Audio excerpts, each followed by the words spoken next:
Al-Misri rahimahullahu ta'ala wa ra'ah. Sebelum ni kita dah selesai dah berkenaan dengan bab-bab tayamum. Malam ni muka surat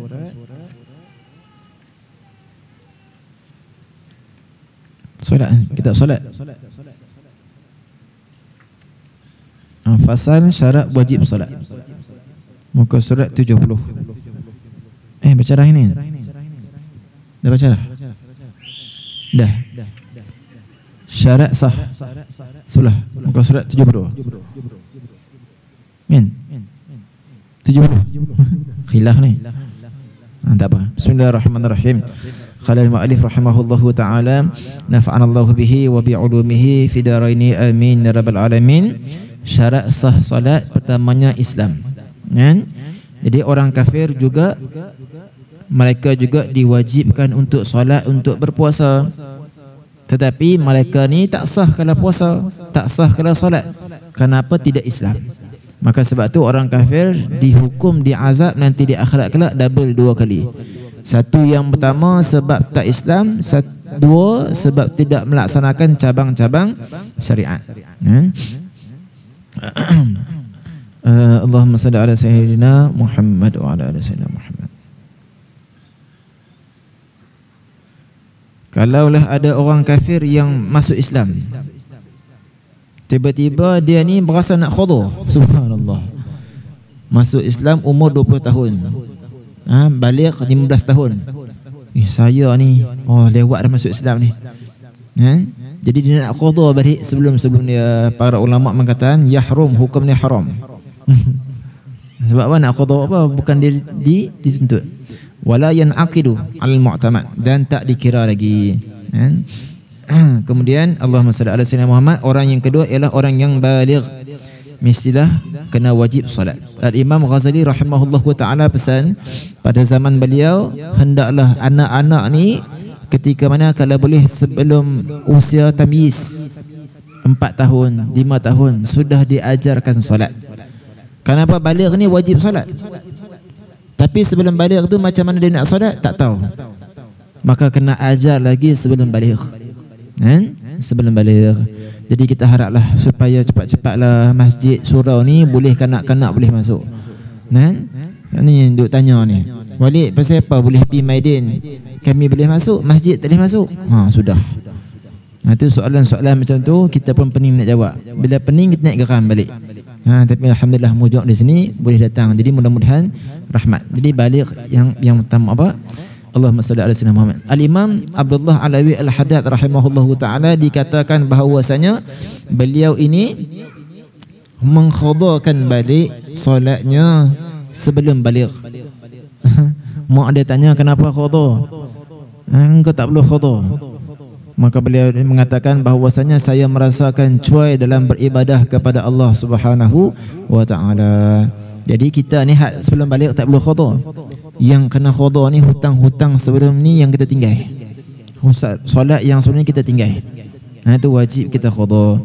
Jangan jadi macam yang Nabi sebut, orang yang mana melebihkan akal berbanding nas apabila tiba di akhir zaman. Takkan kita nak khada. 50 tahun tinggal solat, tiba-tiba nak kena khudu. Jenuh lah orang macam tu. Kamu pula pandai-pandai buat lebih kurang dengan hutang dengan Allah Subhanahu wa ta'ala. Khudu dulu.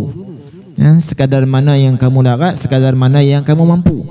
Jangan bermudah-mudah nak laksanakan hukum. Sebab tu dalam kitab, dalam mazhab Imam Syafi'i rahimahullahu ta'ala, orang yang mana masih lagi ada hutang solat tapi belum lagi khudu,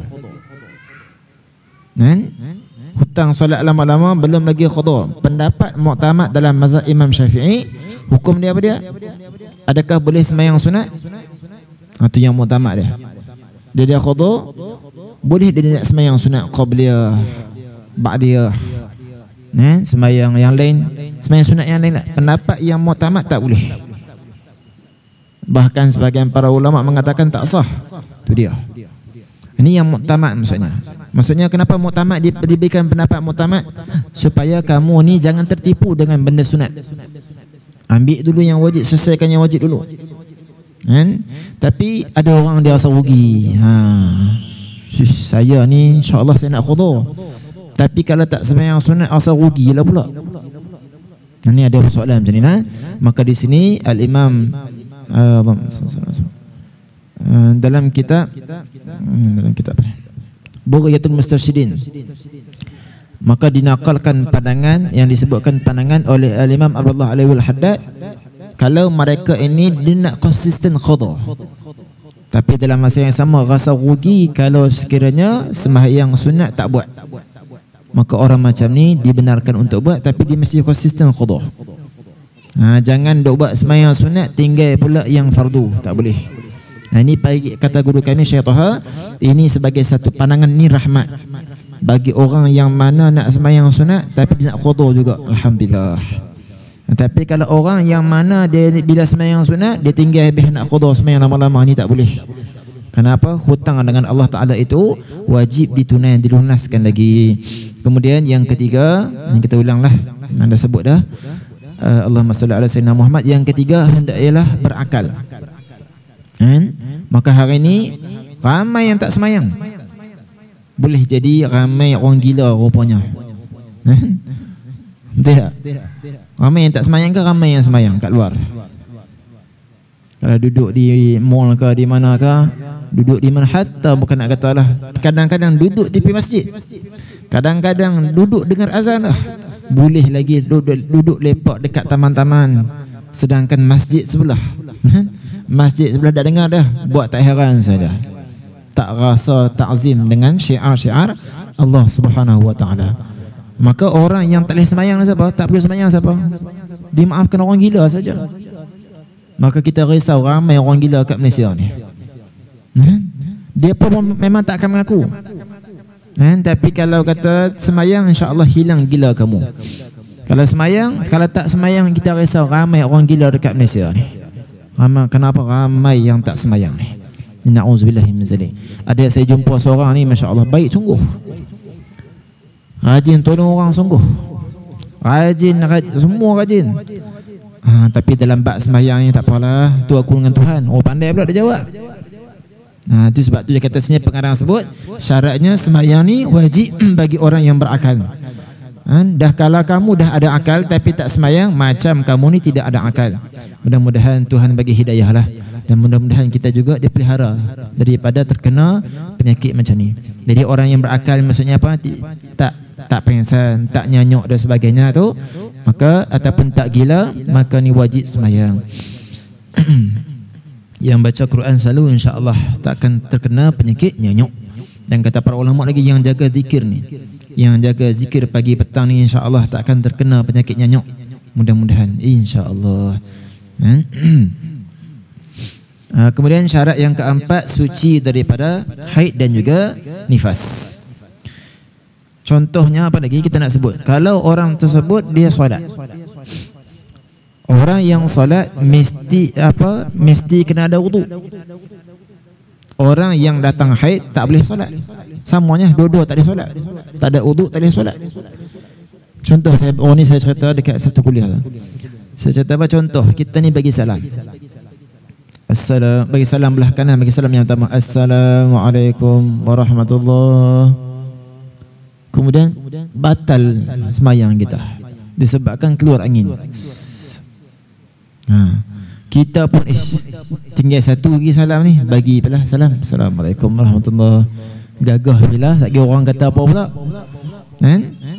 Apa hukum dia bagi salam yang kedua tu? Solat dia sah tak? Yang mana yang wajib? Salam pertama, salam kedua sunat. Jadi sembahyang dia masih lagi sah, cuma perbuatan tersebut haram. Kenapa dia gagahkan juga buat benda haram? Sebab nak cover malu. Kadang-kadang sembahyang lagi satu rakaat lagi, terus bila selagi orang tak ada, aku balik rumah aku sembahyang. Perbuatan tersebut haram. Sama juga macam ni, orang yang datang haid, dia pula gagah nak solat. Wuduk pun tak boleh orang haid, apatah lagi solat. Tapi dia gagah juga nak solat, maka perbuatan tersebut haram. Sama juga dalam masalah puasa. Puasa kan, contohnya kita berbuka puasa 7.30, tiba-tiba pukul jam 7 darah haidnya keluar. Puasa dia jadi macam mana? Batal puasa. Sebab orang haid tak boleh puasa.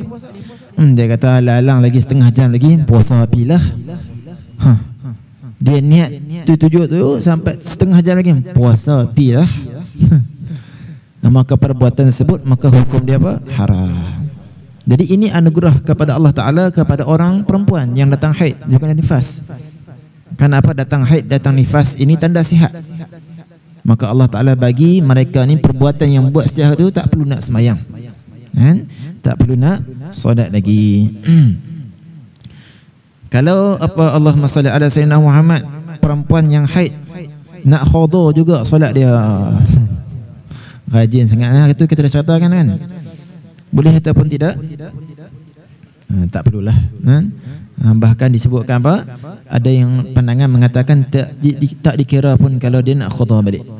Seterusnya kita akan tengok yang mana ni? Dah. Seterusnya tajuk pada malam ni syarat sah solat.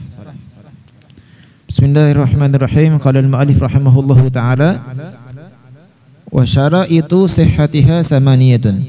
Syarat sah solat tersebut ada 8.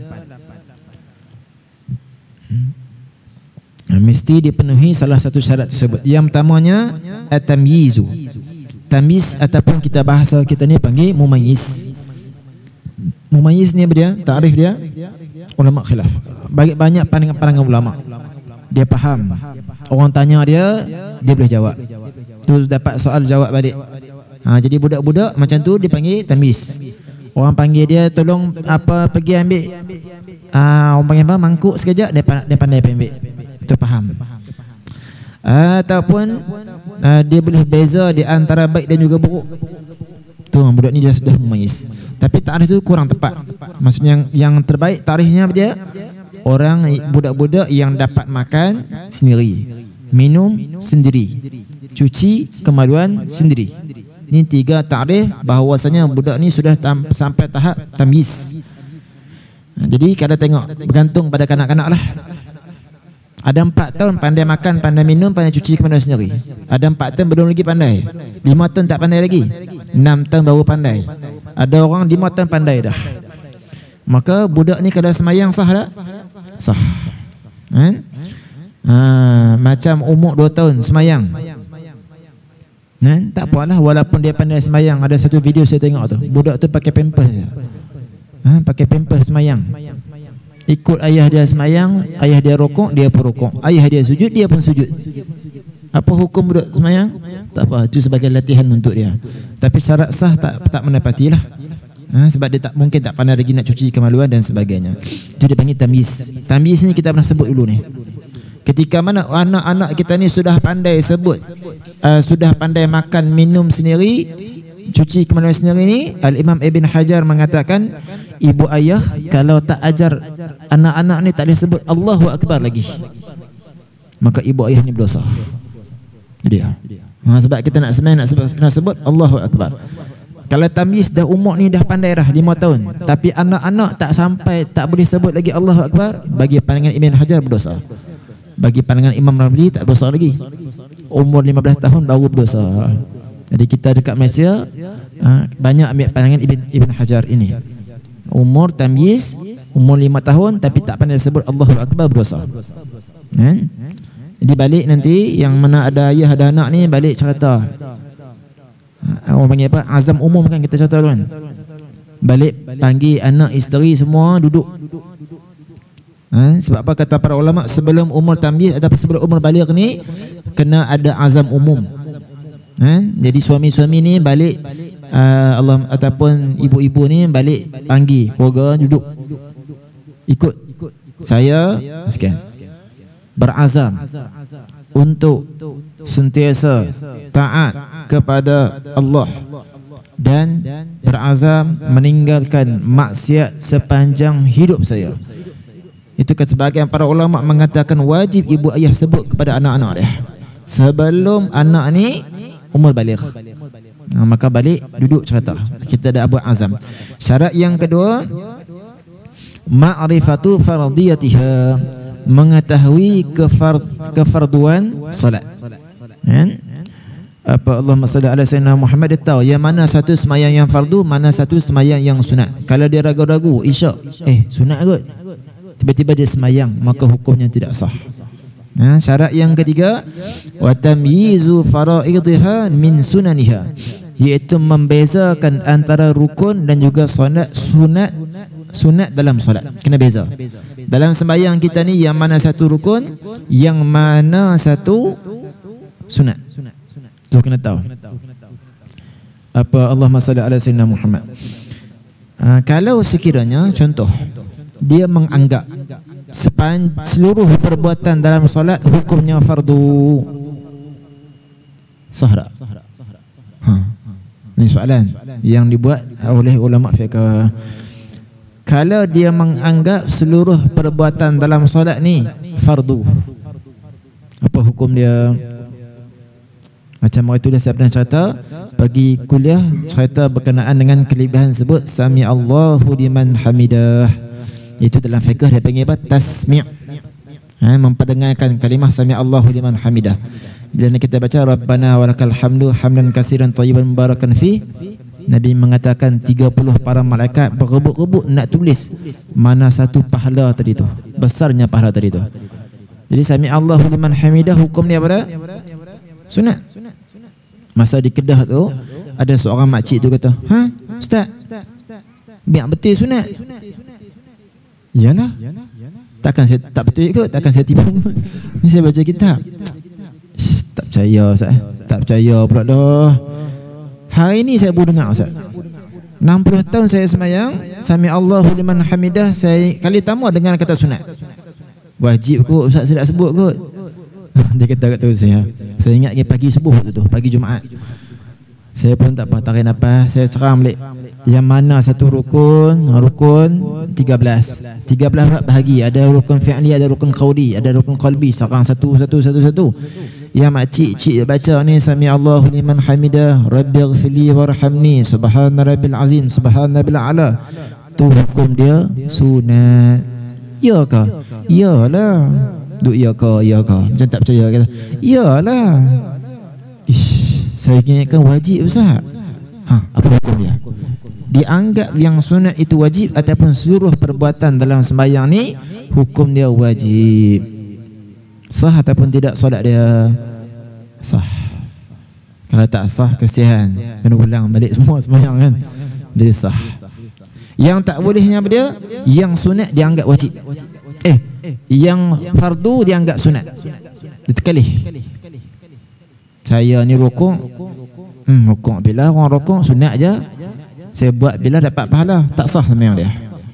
Tapi yang sunat dia teranggap sebagai wajib, tak apa, jangan terkalih saja. Itu cerita dia nak. Jadi Allahumma salli ala sayyidina Muhammad itu di antara syarat-syarat dia. Kemudian yang keempat, ma'rifatu dukhul waqti yaqinan aw dhannan, mengetahui masuk waktu solat secara yakin. Secara yakin. Jadi sama ada dulu ni kita ada jam matahari, muzawwilah dia panggil, tengok jam matahari. Kemudian ataupun dipanggil apa ni, tengok jam matahari, ataupun dia yakinlah tengok cara bayang-bayang, tengok falak. Habib Amjad dia pakar. Habib Amjad dia kata kami diajar oleh Habib masyhur naik bukit tengah malam. Ni burus macam ni. Jadi tahun depan macam ni, oh, pandai masya-Allah. Tu pakar falak. Masa buat daurah falak Ustaz, hak terjemah ni teruk. Pasal apa? Tak tahu istilah. Aura sangat Habib tu. Habib Amjad kita nah. Baik. Sama ada yakin ataupun secara zon, sangkaan dia kuat waktunya masuk. Jangan teragak-agak. 1:30 kot Zuhur no? Ke 1:20. 1:20 kot. Dia pun semayang. Betul-betul 1:20. Dia pun semayang dalam keadaan dia teka je. Rupanya betul. Sangkaan dia tu, dia pun semayang 1:20 dengan orang azan. Dia pun semayang dalam keadaan tekaan dia tu tepat. Padahal dia ni agak-agak aja. Agak-agak dia panggil syak. Maka walaupun tepat dengan masuk waktu, maka solatnya tidak sah. Solatnya tidak sah. Dia mesti yakin sungguh. Jadi saya tengok satu ni apa, Allahumma salli ala sayyidina Muhammad, dalam satu Facebook ni, cerita lagi no. Dia kata apa, kenapa Tuhan duk hantar banjir? Banjir hari ni berlaku sebab apa? Tu dia buat soalan, pandai juga dia buat soalan. Puncanya ialah kerana solat kita ni tak betul. Sudah.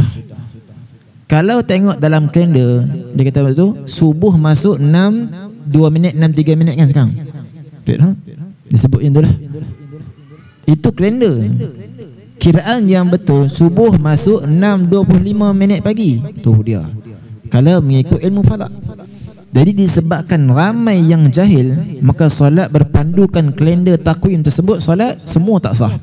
Maka semayang dalam keadaan kejahilan, kononnya anggap semayang tu sah, rupanya tak sah. Sebab tu Tuhan turunkan bala banjir. Amboi, kemah gila hujah dia. Sebab tak ada balas ya, ditulis kan. Maksudnya apa dia? Dia nak anggap yang buat kalender ni siapa dia? Tak kerti belakang. Padahal yang buat kalender ni, takwim solat ni orang falak juga. Bahkan yang cuba tanya orang falak, mereka ni akan letak, kalau asalnya masuk subuh 6 1 minit, lajak sikit 6 3 minit. Supaya apa? Bagi yakin sungguh masuk waktu. Ni penyakit-penyakit ni yang menyalahkan orang lain. Yang kita jumpa ni macam-macam jumpa bab solat ni. Saya takkan ajar anak saya sama sekali duk sebut usolli. Kerana siapa yang sebut usolli, benda sebut Nabi tak buat, dan benda Nabi tak buat, maka tempatnya hukumnya bid'ah. Bila bid'ah, tempatnya dalam neraka. Hukum bid'ah bukan hukum. Nak tulis yang tu ya, kak, bid'ah bukan hukum. Hukum 5 aja. Maksudnya nak kita kata apa, yang kita duk lafaz usolli ni tempat kita di mana? Nauzubillah. Itu penyakit di akhir zaman ni. Baik. Sebab tu apa, Allahumma salli ala sayyidina Muhammad, sama ada dengar bunyi ayam. Ayam ni yang mujar apa yang terlatih lah. Nabi SAW ni disebutkan bahawasanya adanya ayam putih dan ada bela ayam putih, dan disebutkan pada bulan Rejab, sebahagian para ulama riwayatkan hadis musasal bidikil abyad, musasal bela ayam putih. Itu disebutkan demikian. Nanti boleh tengoklah, tu ada perbahasan yang panjang. Ala kulli hal, Nabi SAW ni tengok ada seorang ni duk laknat ayam, maki ayam. Kuku, oi ayam. Dia tak kata weh, cuma dia geram kat ayam tu. Kuku apa ni? Laknat kau. Maka Nabi kata, diam kamu. Jangan duk maki ayam. La tasubbudik fa innahu yuqizu lis-salah. Jangan kamu maki ayam wahai lelaki. Sesungguhnya ayam ini menggerakkan kamu untuk solat. Ayam tu kokok nak panggil kamu ni supaya bangun solat, pun tak bangun juga. Takut-takut Allah hantar gajah pula lagi mai. Sudah. Dari sebab tu Sayyidina Ali radhiyallahu anhu karramallahu wajhah alaihi salam ditanyakan, wahai Ali, ada 3 orang pendeta, kami nak test kamu ni.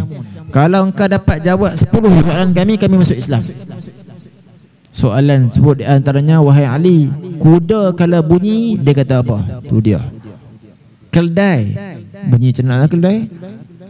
Surat buatlah, suara paling buruk tu. Ayam kalau berkokok kata apa?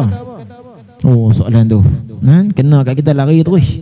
Tapi kena dekat sana Ali cerdik. Banyak 10 soalan pelik. Tanya, ayam kalau berkokok ni dia kata apa? Kuku. Tak sama kan? Alhamdulillah. Ayam ni maksudnya kata Sayyidina Ali, dia sebut uzkurullah ya ghafilin. Ingatlah kepada Allah, hai orang-orang yang lalai. Tu ayam tu Tuhan buat nak bagi kita ni ingat kepada Allah Ta'ala. Maksud orang-orang ni yang cerdik pandai ni tengok benda ni kait supaya dapat ingat Allah Ta'ala. Kata ahli sufi, ta'allamtu minal hirrah syai'aini. Aku bila tengok kucing, tu dia. Tengok kucing pun dapat faedah. Aku bila tengok kucing ni, aku belajar kucing ni ada 2 benda. Yang pertama, ta'allamtu muraqabatu lillahi ta'ala. Aku belajar pada kucing ni cara untuk nak muraqabah dengan Allah Ta'ala. Kucing kan dia nak tangkap ke, dia atur langkah. Tu kucing kampung pandai kot no. Nak tangkap burung ke, dia atur langkah. Senyap. Kucing bandar tak pandai. Dia nak whiskers, dia nak semua sedap tu je. Betul tak? Ini kucing kampung, dia nak tangkap tu, stop tu. Dia atur langkah. supaya jangan tersalah langkah menyebabkan mangsa dia lari. Macam tu juga kata ulama sufi, aku belajar mengatur langkah supaya percakapan, perkataan aku ni tak salah, supaya menyebabkan aku berdosa. Masya Allah. Aku belajar lagi kata yang kedua, kata ulama sufi, bagaimana kucing ini pandai untuk nak kambus bila mana dia berak. Kucing kampung no, kucing bandar tak pandai agak sekarang ni. Betul tak? Pandai lagi? Alhamdulillah. Maksudnya belah kucing tak no? Pandai lagi dah tu. Ada kucing tak pernah pandai dah sekarang. Dia berak ikut dan je. Macam tu juga kata ulama sufi, aku belajar macam mana kalau aku buat dosa, aku akan pastikan tutup cepat-cepat supaya aku tak dimalukan nanti di akhirat kelak. Oh, Masya Allah. Cerita bab apa tadi tu? Cerita bab apa tadi tu? Yang masuk bab kucing ni, bab ayam. Kan? Di antaranya ayam kalau berkokok, tepat pada waktu dia, faham dah. Ayam ni pukul Allahumma salli ala 5.50 tak arti kokok, tapi 6.3 minit tepat dia kokok. Dia tahu maksudnya waktu solat. Tu ayam yang muallam, ayam yang terlatih, terpelajar. Ayam yang ada master PhD. Tambah dah. Terusnya menutup aurat. Syarat kelima ni sembahyang kita ni ialah tutup aurat. Jadi yang dimaksudkan tutup aurat ni dia tutup warna kulit aurat.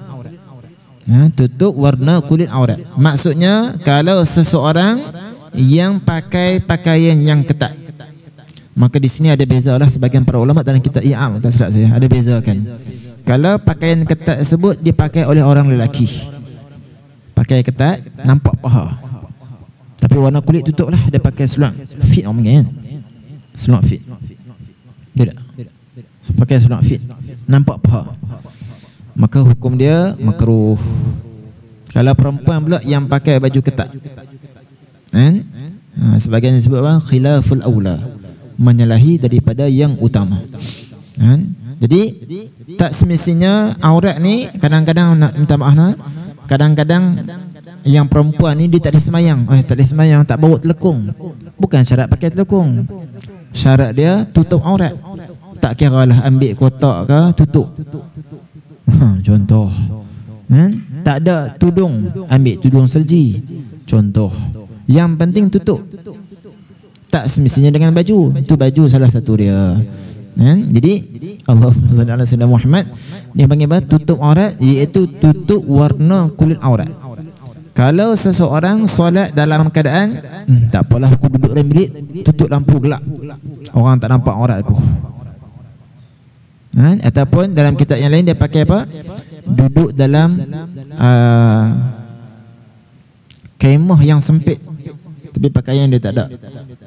Pakai kemah sempit tu nak duduk sinar pula, terang, nampak cerah. Kalau orang tengok, ini nampak warna kulit ni, nampak paha dia warna koko, maka sembahyang dia tak sah. Yang dimaksudkan tutup aurat ni apa dia? Tutup aurat ke semua arah kecuali daripada arah bawah sahaja. Kalau orang dia sembahyang tingkat 2, lantainya bercermin, orang duduk di bawah, tengok ke atas, nampak paha dia, nampak paha tak apalah. Nampak paha, sembahyang dia sah tak? Sembahyang dia sah. Kenapa?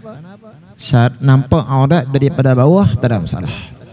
Yang kena tutup daripada tepi, belakang, lagi depan. Okey. Kalau dah orang yang pakai seluar, bila pakai seluar kemudian nampak masa sujud, nampak lurah. Ini contoh betul-betul ni. Jadi aurat tersebut nampak daripada belakang ke nampak daripada bawah tu. Bila dia sujud, seluar dia ketat sikit belakang. Jadi belakang kira macam mana? Sah ataupun tidak? Tak sah. Itu kena ambil perhatian. Dulu jadi isu dekat Facebook ni, cerita apa ni? Jenis tudung ni. Tudung pun berdebat. Panjang sungguh. Tudung pula telekung. Telekung sekarang ni jenis seralum. Seralum orang yang panggil apa? Macam jubah lah kan? Telekung dulu ni ada sekerat-sekerat setengah. Telekung untuk baju, telekung untuk bawah pula. Yang debat jadi masalah tu. Bila orang perempuan rokok, bila rokok dapat baju telekung yang sekarat tadi tu, kemudian nampak pula tangan lengan dia. Contoh sembahyang pakai lengan tangan pendek, Bila rukuk kan baju sekerat tu dia akan terbuka sikit, nampak lengan. Yang tu barulah batal solat. Tapi kalau telekungnya hari ni perempuan pakai tak kepala turun sampai kaki terus, asal tutup semua, maka tak jadi iskal, tak jadi masalah apa. Itu tentang masalah apa Allahumma salli ala sayyidina Muhammad, tutup aurat. Jadi perempuan lagi, aurat perempuan ni muka. Ni kalau orang tanya kan, daripada ni sampai ke sini. Jadi banyaknya orang perempuan duk pakai telekung, duk pakai tudung bawah pada ni, banyak bawah pada dagu. Ni bawah pada dagu nak ikut aurat. Kalau nak ikut tu tak bolehlah, tak sah. Tapi ini pandangan daripada fatwa dalam kitab Qurratul Ain, Al-Imam Nawawi Bantani mengatakan itu tidak ada masalah. Kenapa? Ini selamat sikitlah. Kadang-kadang ada orang syadid, semayang apa macam ni, nampak dagu bawah ni, perempuan tak sah, ulang balik semua. Itu dia, orang jadi takut tu. Maka ini dimaafkan. Soalan ni juga kami pernah tanya guru kami di Mesir, maka beliau jawabkan demikian. Jadi kita ni kena beza, kita tengok sikit beza di antara aurat dalam semayang dan juga aurat di luar semayang. Saya habiskan bab ni je insya-Allah. Aurat bagi lelaki dan juga hamba perempuan, antara pusat dan juga lutut. Dari segi hukum sah. Kalau seorang semayang tutup antara pusat sampai ke lutut, di pusat antara jangan baca pusat dan lutut. Tutup pusat, tutup lutut. Dia lupa nak sebut antara tu. Ini antara pusat dan juga lutut. Kalau semayang orang lelaki dia pakai kain pelekat saja, kemudian baju tak pakai, sah tak semayang dia? Dari segi hukum sah, dari segi adab kurang. Itu jangan beza, jangan keliru di antara adab dan juga hukum. Manakala aurat bagi perempuan yang merdeka adalah seluruh badannya kecuali muka dan juga tapak tangan. Jadi orang perempuan adakah wajib kena pakai stokin masa solat? Wajib dah pakai stokin? Yang penting jangan yang penting terbuka muka dan juga tangan. Tutuplah. Kaki itu tutuplah, pakai stokin ke, tutup dengan telekung ke sebagainya. Jadi kalau perempuan semayang ni jaga ni. Kalau pakai miqsam lagi, tak apa. Jadi kalau jenis turun macam ni, nampak lengan masa semayang, tak boleh. Ini menyebabkan solat ni terbatal bagi seorang perempuan. Ini aurat dalam semayang. Dia ada lagi aurat di luar sembahyang, beza pula. Kadang-kadang orang keliru. Aurat laki dalam sembahyang, aurat laki antara pusat dan juga lutut. Kemudian tu kalau dalam sembahyang. Kalau sekiranya aurat di luar solat,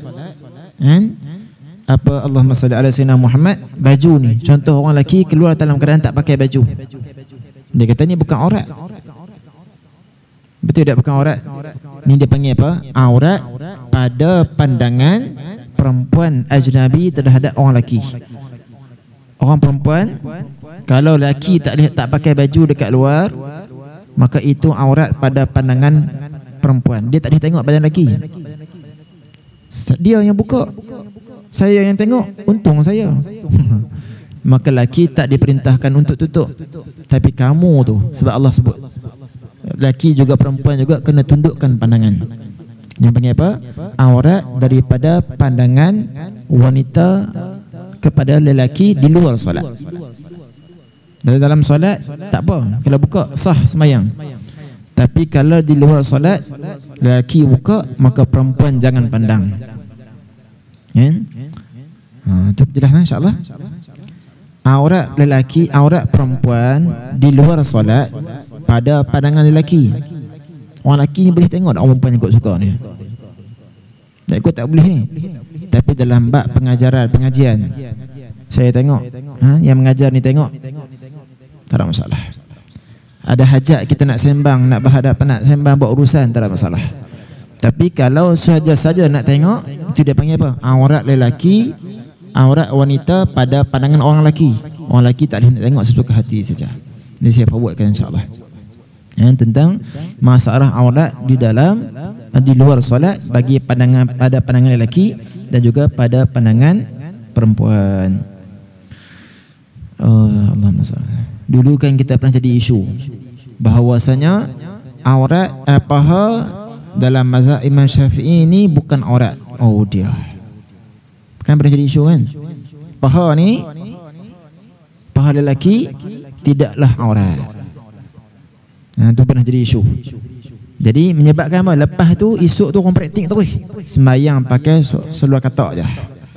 Tu siapa nak tanggung tu? Dia pula ambil hadis ni mengatakan hadis yang mana tutup sampai ke lutut tu tak kuat. Sedangkan paha ni bukan aurat. Masya-Allah. Ada yang praktik sembahyang dalam keadaan pakai seluar katak je. Katak pun tengok geli pada dia. Aku tak pakai seluar katak, engkau orang pakai. Tu siapa nak tanggungjawab tu? Siapa yang nak bertanggungjawab? Nauzubillahi min zalik. Jadi kita berhenti dulu, semua ada 8 syarat sah solat. Nanti kita akan syarahkan lagi. Ada soalan insya-Allah. Wallahu subhanahu wa ta'ala alam. Ada lagi soalan? Tak ada lah. Kita nak buat tahlil ringkas insya-Allah. Yang mana untuk guru kita, guru kami juga, Baba Yahya. Masa saya mengajar di Kolej Islam Darul Ulum, beliau juga mengajar di situ dan cukup tawaduk alim masya-Allah. Umur dekat 60 lebih pun masya-Allah masih lagi mengaji. Beliau ni saya cerita lepas kematian beliau tak apa. Syekh Hamiduddin cerita pagi tadi, beliau ni masya-Allah kalau satu benda tu nak berlaku kat dia akan mimpi dulu. Satu benda yang nak berlaku kat dia akan mimpi dulu. Masya-Allah. Syekh Amin cerita satu hari dia nak pergi mengaji ni, dapat berita seorang syekh tu nak pergi mengaji. Bila nak pergi mengaji ni, dalam mimpinya tersebut disebutkan yang ada 2 orang nak pilih yang mana ni. Maka ada orang tegur dia, kamu jangan pergi mengaji dengan ustaz tu, kerana ustaz ni dalam kitabnya sebut benda-benda yang menyalahi akidah. Mengaji dengan ustaz ni. Maka Baba Ya ni dikatakan bahawa dia pun balik cari apa yang salah dalam kitab tersebut. Akhirnya jumpa sungguh. Ini cerita lepas mana mati tak apa. Cerita masa hidup, karamah orang masa hidup ni bahaya. Lepas mati boleh kita cerita tak apa. Itu banyaklah. Mudah-mudahan Allah Subhanahu wa taala merahmati dan juga mengampunkan dosa-dosa beliau dan juga dosa kita semua. Dan beliau ni disebutkan kerana mati terbakar. Dan mudah-mudahan syahid lah. Terbakar kerana dikatakan nak potong kereta potong saga tapi tak lepas. Cuma ada anak murid dan juga anaknya beritahu baba ni tak pernah bawa kereta laju 40 ke 50 lah bawa pelan-pelan. Tapi mungkin hari itulah nak terpotong ataupun sebagainya, wallahu alam lah. Tapi alhamdulillah hari ni jenazah nak ikut postmortem sebulan. Tapi dapat selesaikan hari ni dan semua siap disolat dan dikafankan. Ditanamkan semua sekali siap, alhamdulillah. Mudah-mudahan beliau syahid insya-Allah. Tinggal sikit lah permata-permata yang ada di bumi Kedah khususnya. Sehari demi sehari Tuhan ambil. Ilahi Mustafa Rasulullah sallallahu alaihi wa alihi wasallam.